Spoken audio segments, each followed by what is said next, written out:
Belasan emak-emak di Kabupaten Muna, Provinsi Sulawesi Tenggara, Sultra, melakukan aksi tak biasa memprotes jalan rusak. Emak-emak tersebut turun tangan menebang pohon di pinggir jalan menggunakan mesin senso dan kapak.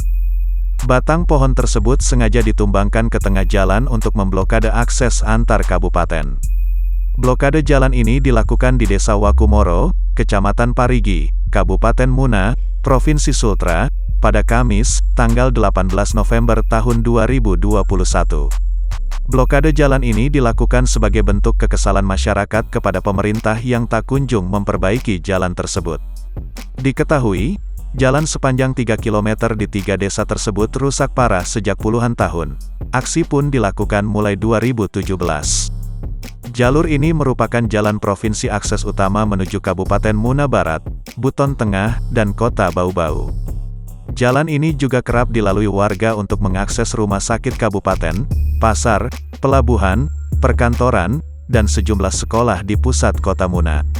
Baginya, kondisi jalan itu sangat memprihatinkan, sebab beberapa pengendara pernah mengalami kecelakaan.